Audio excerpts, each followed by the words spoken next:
அஸ்ஸலாமு அலைக்கும் வரஹ்மத்துல்லாஹி வபரகாத்துஹு. திருமணத்திற்கு பிறகு கணவனுடைய பெயரின் முதல் எழுத்தை இன்சியலாக மனைவிகள் பயன்படுத்திக் கொள்ளலாமா என்ற கேள்வி வந்த வண்ணம் இருக்கின்றன.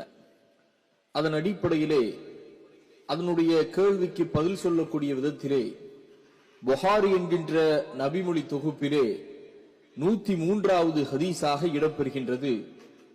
நபி ஸல்லல்லாஹு அலைஹி வஸல்லம் அவர்களின் மனைவி ஆயிஷா ரலியல்லாஹு அன்ஹா தமக்கு தெரியாத ஒரு செய்தியை கேட்டால் அதனை அவர்கள் நன்கு புரிந்து கொள்ளும் வரை மீண்டும் மீண்டும் கேட்டுக்கொண்டே தெரிந்து கொள்வார்கள் என்று ஒரு ஹதீஸ் இருக்கின்றது. மேலும் புகாரியிலே 183வது ஹதீஸாக இப்னு அப்பாஸ் ரலியல்லாஹு அன்ஹு அவர்கள் அறிவிக்கின்றார்கள், நபி ஸல்லல்லாஹு அலைஹி வஸல்லம் அவர்களின் மனைவியும் என்னுடைய சிறிய தாயாருமான மைமுனாவின் வீட்டில் நான் தலையணையின் பக்கவாட்டில் சாய்ந்து தூங்கினேன் என்று இப்னு அப்பாஸ் ரலியல்லாஹு அன்ஹு அவர்கள் அறிவிக்கின்றார்கள்.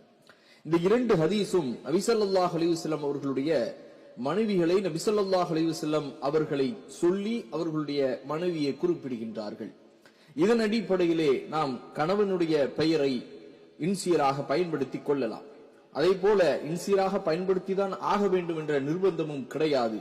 தந்தையின் பெயரையும் பயன்படுத்திக் கொள்ளலாம் என்பதற்கு புகாரியிலே 334வது ஹதீஸாக அபூபக்கர் ரலியல்லாஹு அன்ஹு அவர்களுடைய மகளான அன்னை ஆயிஷா ரலியல்லாஹு அன்ஹா என்ற ஒரு ஹதீஸும் அங்கே இடம்பெறுகின்றன.